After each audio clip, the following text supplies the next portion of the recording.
Agak-agak mana nilai ni tuan-puan dalam hidup kita?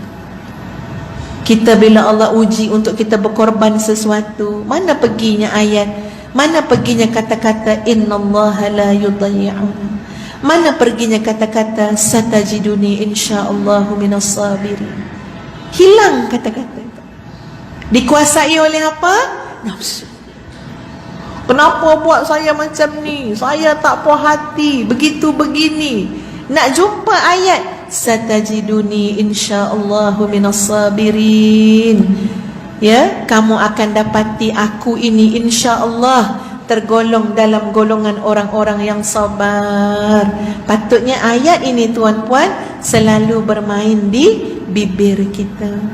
Rasa susah sikit, cakap satajiduni insyaallahu minas sabirin.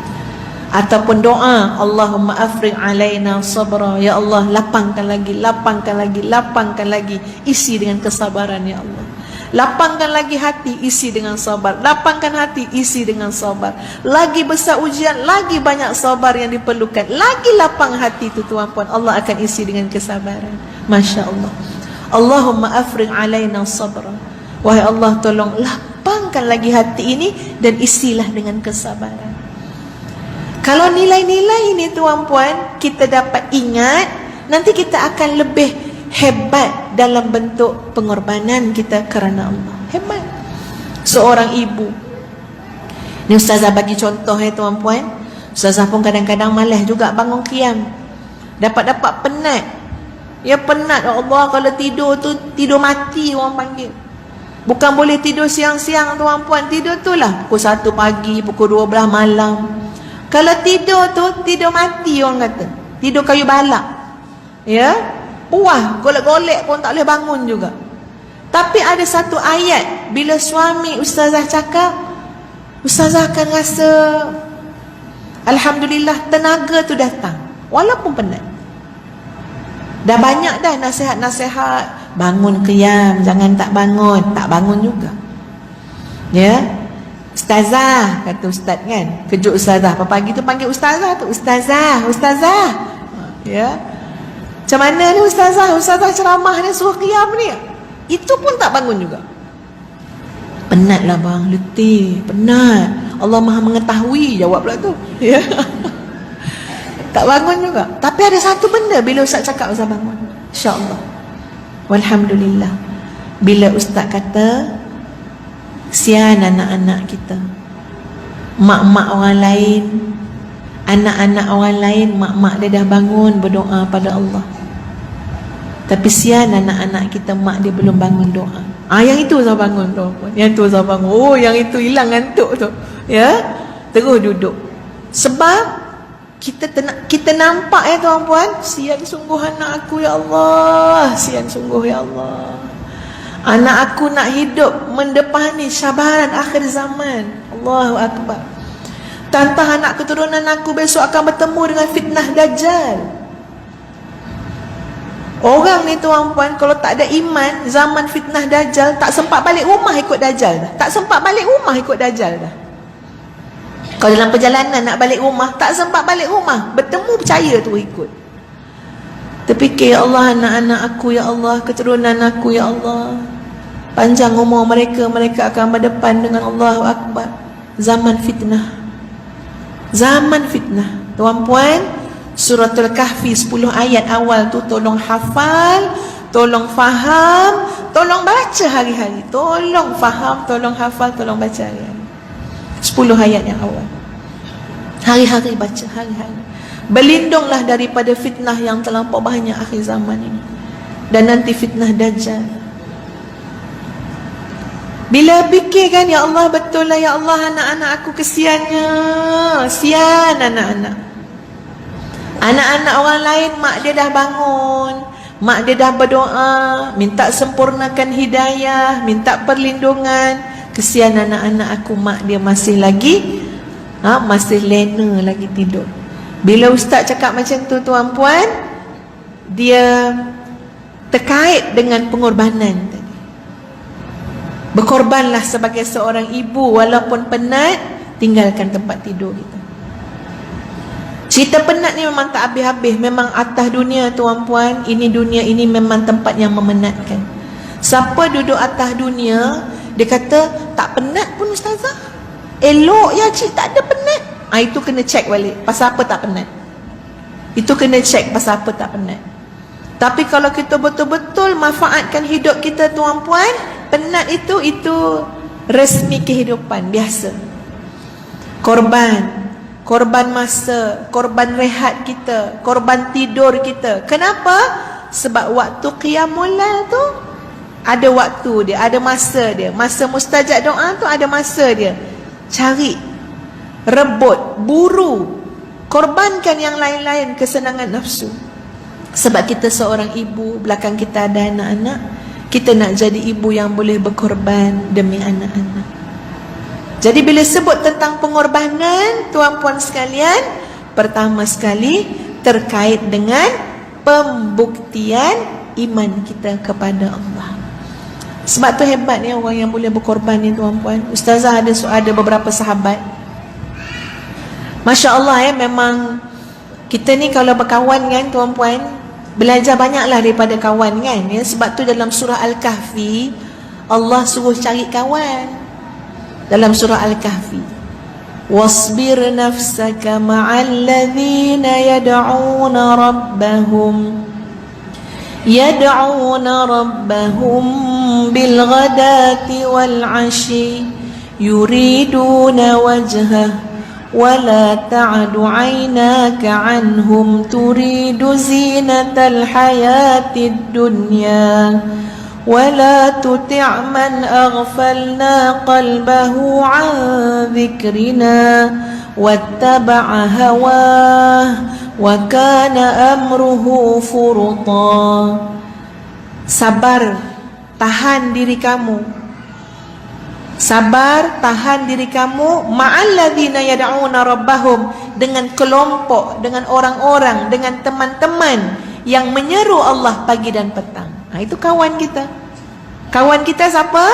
Kelompok yang kita ikut siapa? Golongan yang kita berkawan siapa?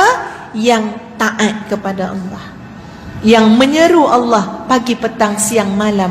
Yuriduna wajhah, mereka menginginkan keredaan Allah. Kawanlah dengan orang macam tu. Jadi kita kena tengok juga tuan-puan, saing kita, kawan kita, dia nak apa dalam hidup dia. Kalau kawan kita kenal pasti, bangun pagi dunia, nak tidur malam cakap pasal dunia. Ada orang tuan-puan, ketika mana ditanya oleh orang lain, puan, tuan, cuba sebut satu perkataan yang menggambarkan diri tuan atau puan. Dia kata apa? Duit, dia cakap. Ini Ustaz tak reka-reka tuan-puan, Ustaz dengar ada orang cakap macam tu. Gambarkan satu perkataan yang menggambarkan kehidupan tuan ataupun puan. Dia jawab apa? Duit. Masya Allah. Macam mana tuan-puan? Pagi fikir duit, petang fikir duit, malam fikir duit, nak tidur fikir duit. Masya Allah. Sedangkan Allah suruh kita cari kawan yang bagaimana? Yad'una rabbahum bil ghadati wal 'ashi yuriduna wajhah. Pagi petang siang malam duk fikir macam mana nak dapat redha Allah. Kawanlah dengan dia, sabarlah dengan dia, tahanlah diri kalian dengan dia. Wala ta'du 'ainaka 'anhum, jangan paling mata kalian daripada mereka. Jangan kata nak paling body, mata pun Allah kata jangan palingkan. Teruslah dengan mereka, tetaplah dengan mereka. Wala tuti' man aghfalna qalbahu an zikrina, jangan kamu ikut orang yang hatinya lalai daripada mengingati kami. Jangan ikut. Jadi kita berkawan dengan orang ni bukan tengok zahir tuan-puan, tengok ni nampak kaya ni, kawanlah dengan dia. Ni nampak banyak ni, dapat projek ni, kawan dengan dia. Tak. Tapi Allah suruh cuba tengok, cek hati dia, apa yang dia cari dalam hidup dia. Wala tuti' man aghfalna qalbahu an zikrina wattaba'a hawah, nanti ikut nafsunya. Wa kana amruhu furta, maka jadilah perkara itu melampaui batas. Cari kawan tuan-puan yang boleh apa? Yang boleh bawa kita, yang boleh bimbing kita agar menjadi manusia yang benar-benar boleh berkorban, membuktikan iman kita kepada Allah. Tadi saya cakap pasal sahabat. Jadi ada beberapa orang sahabat ustazah tuan-puan, ustazah jumpa dia. Ini kawan-kawan jumpa di Mekah, orang Malaysia. Ustazah pergi umrah, sampai kat sana terjumpa dengan mereka. Jadi jumpa, kan biasa kita kalau jumpa orang kita tanya duduk kat hotel mana, kan? Kalau kita pergi Mekah, itulah soalan dia. Dia kalau jumpa orang. Lalu dijawab oleh sahabat ustazah. Dia tanya ustazah, dia panggil kak cik kan, kak cik duduk hotel mana? Ustazah tanya dia dulu, duduk hotel mana? Tanya dia. Dia tanya, kak cik duduk hotel mana? Dia tanya balik kat ustazah. Ustazah pun cakap lah, oh hotel sekian sekian sekian. Kebetulan hotel tu dekat dengan masjid. Dia pun jawab, oh tak ada, hotel kami hotel 100,000 bintang. Ya, jadi hotel ustazah tu baru 4 bintang. Dia kata hotel dia 100,000 bintang. Saya kata di mana? Di masjid. Kan dekat masjid tu 100,000 dia punya pahala. Kalau cakap pasal bintang, yang di depan tu baru 5 bintang. Kalau masjid 100,000 bintang. Dia kata kami cuma ambil 1 bilik untuk persalinan saja. Selebihnya semua di masjid. Masya Allah, Masya Allah. Selebihnya semua di masjid. Tuan-tuan boleh terikut tak?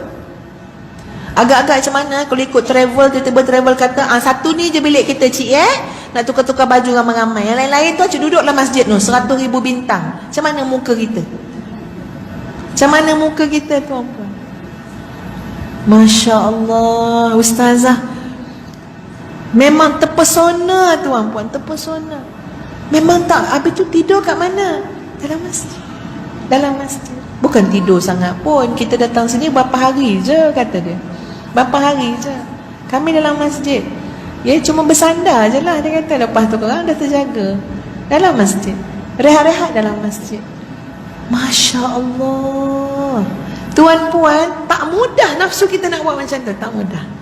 Setara dapat bilik pun komplain, tak sedap lah tilam dia ustaz. Boleh tukar tak bilik lain ustaz? Sakit belakang acik ni Tengok tuan-puan, itu setara dapat tilam dah, dapat katil. Ini tak ada. Terus tak payah fikir pasal tilam, tak payah fikir pasal katil, tak payah fikir pasal bilik, tak payah fikir pasal aircon ke apa benda. Duduk dalam masjid sebaik-baik tempat sebagai tetamu Allah. Cuma dia ada ambil beberapa bilik untuk memudahkan persalinan. Itu saja. Masya Allah, hebatnya sahabat-sahabat tu. Begitu sekali pengorbanan dia. Macam tu sekali dia boleh didik nafsu dia. Tinggalkan sebentar. Bukan lama, kita duduk berapa hari je? 10 hari je. Bukan lama. Bukan duduk 10 tahun kat Mekah. 10 hari. Tapi subhanallah, berapa ramai orang yang pergi umrah dan haji. Haji tak dapat apa, umrah tak dapat apa, sebab mulut dan hati tak jaga.